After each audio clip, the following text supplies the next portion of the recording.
My name is Tom. I have been working more than 10 years at company. I have lived what many people would call a normal office life.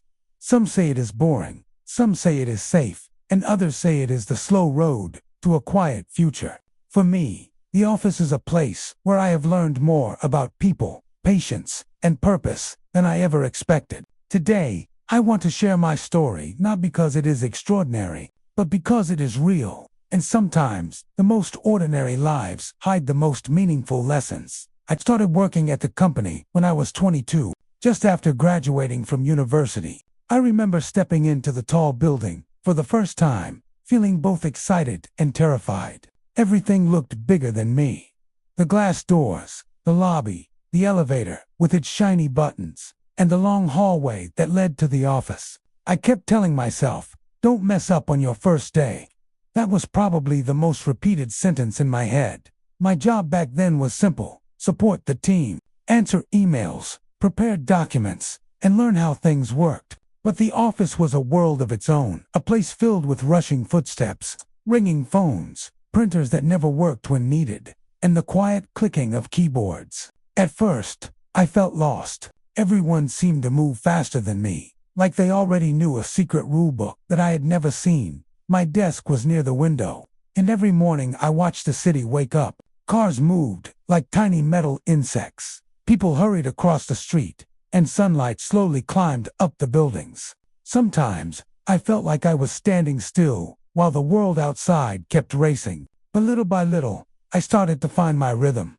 One of the biggest lessons I learned was that office life is not really about tasks. It is about people. There was Mrs. Helen, the senior accountant, who always reminded everyone to organize their folders properly. She looked strict, but she was the first to bring extra snacks when anyone felt stressed. There was Lucas, the energetic guy who joked too much but somehow always finished his work on time. And there was my manager, Mr. Collin, who taught me that leadership is not about giving orders.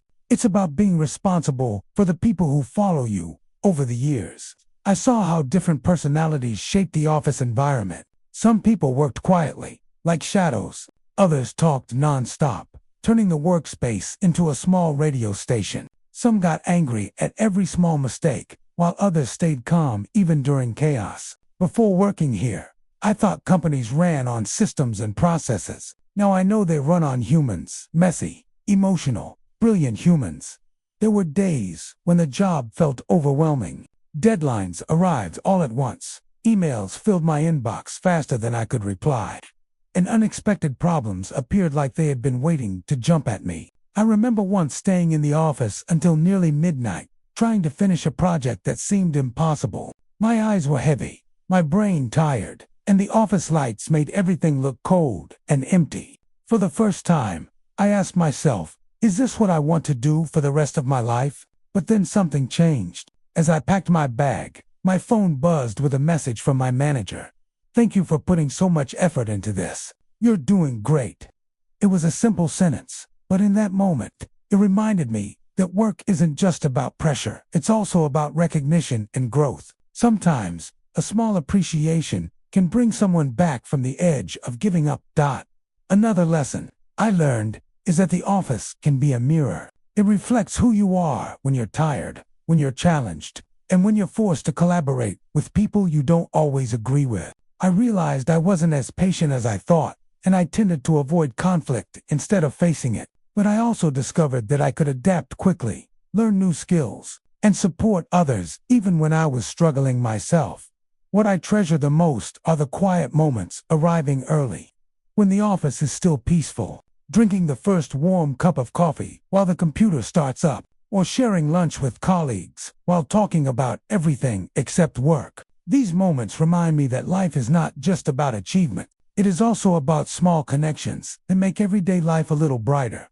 Of course, office life has its funny sides too. Once, the printer exploded with paper and ink during a meeting, and everyone blamed the person who touched it last, which was me. Another time, someone accidentally sent a meme to the entire company instead of their friend. There was also that day when the power went out and we all worked in the dark, pretending to be survivors of the corporate jungle. These moments became stories we still laugh about years later.